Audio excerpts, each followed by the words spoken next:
Hello, this is Elizabeth Pluswick, and this video will discuss and demonstrate a bond problem.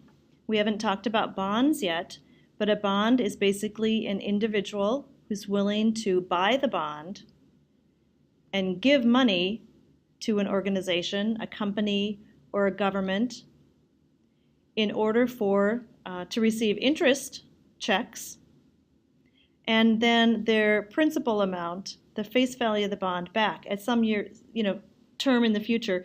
Bonds are usually in 5 to 10 to 20 year time increments. They're fairly long-lived, basically loans. Individual people loan their money to an organization, and then at the end of that long term, get the principal amount, get their money back, and then all the way along those 5, 10, 15, 20 years, also they'll receive interest checks.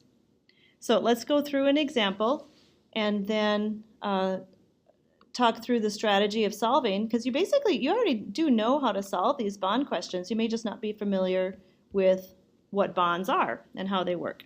So I'm going to talk you through example 15.23 from the Engineering Economics resource packet that we've been working on all block. So let's read the problem first. A $5,000 bond is being offered for sale.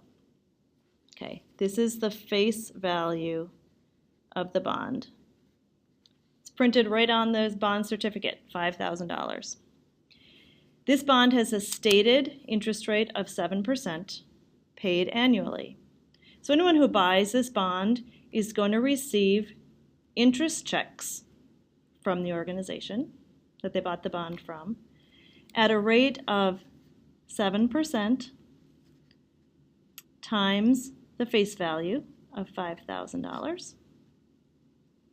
So anyone who buys this bond will receive interest checks of $350, cash received, interest income, every single year. At the end of 8 years, okay, so this bond has an 8-year term, the $5,000 debt will be repaid, which means the individual who bought the bond will get their $5,000 back at the end of 8 years, along with the last interest payment. $350 is the last interest payment. If you want an 8% rate of return on this investment, we want an 8% rate of return, and this bond is only paying a 7% rate of return. We really want an 8% rate of return. Okay, so how much would we be willing to pay for the bond? If this bond has a lower than desirable interest rate, we don't want to pay the full $5,000 for that bond. We want to pay some amount less than that, because we really want an 8% rate of return. This one's only paying 7% rate of return, so we're not going to loan them the full $5,000. We'll loan something less than that. And that's what we're asked to compute. How much would you be willing to pay for the bond today?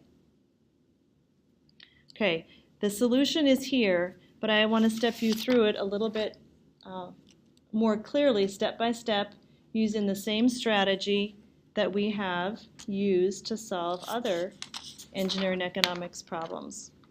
And that is, first of all, to draw a timeline of the cash flows. So I've written a timeline here. We're being asked, how much would we pay to buy this bond today? That would be in terms of P, present value, and at what price? So this is what we're being asked to find. How much would we pay to purchase the bond today?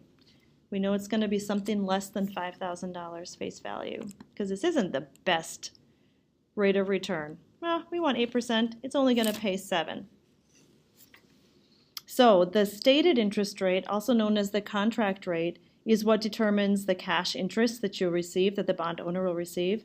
So I showed you that on the problem. The amount of cash interest or inflow that the bond owner will receive every year is the stated interest rate times the bond's face value. So $350 is cash inflow to the bond owner each and every year for 8 years. So this $350 is an A, right? It's an annuity. The bond owner receives a check for $350 every year for 8 years, the term of the bond. In year 8, the organization will pay back, so again, the full face value of the bond, so that's a cash inflow to the bond owner. The bond owner basically lends out the money now by buying the bond, and then in 8 years gets the full face value of the bond back. So it's a cash outflow today, and at the end of the bond's life, that's a cash inflow. So there's the timeline of our cash flows, and we're being asked to solve for P. How much would we pay for that bond today? So the bond, the most amount, the amount that we'd pay for that today would be equivalent to the present worth of all the future cash inflows, the future benefits that we would receive from that bond. Discounted back, that's how much that we would pay for that bond today. So the bond value today would have to be equal to, the cost today would have to be equal to the present value of the future cash inflows. And we're solving for this cost today. How much would we be willing to pay today? So that's what we're looking for. What are our future benefits? Well, we have a $350 cash inflow every year, an annuity.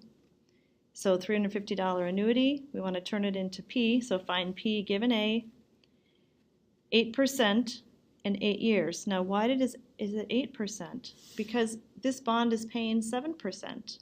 Yes, to compute the amount of cash interest received, use the stated or contract rate that's written on the face, the bond certificate. That contract rate is what determines the amount of cash interest that the company pays, that the bondholder receives every year. So there's where you use the 7% stated or contract bond interest rate. But down here in your analysis, here we use the interest rate for the desired rate of return. Okay? So be real careful here in these bond questions. This is what the bond owner wants to earn. Use that interest rate table in the calculation for 8 years. So take that factor, multiply it by the annuity of $350. And then our other future benefit, looking at our timeline here, the other cash flow we have is a benefit cash in, $5,000 out in the future, and we want to turn that into terms of P. We want to turn that into a present value amount. So $5,000 future cash flow, find P given F, again 8%, the desired rate of return, for 8 years. And then we just solve by going to the 8% interest table, find the factor, multiply it by the relevant cash flow, and we get an amount of $4,712.95. What this represents is the bond value today, or the amount that we would be willing to pay today to buy that bond, the amount that we would be willing to pay today to buy the bond, and in exchange for that we would receive interest checks of 7% stated rate, equal to $350 every year for the 8 years, and we'd also receive the future benefit of $5,000 face value, the bond amount coming back to us at the end of that 8 years. So we'd be willing to pay, as predicted, an amount that's lower than the face value. We'd be willing to pay $4,700 today in order to receive these future interest checks and $5,000 in 8 years.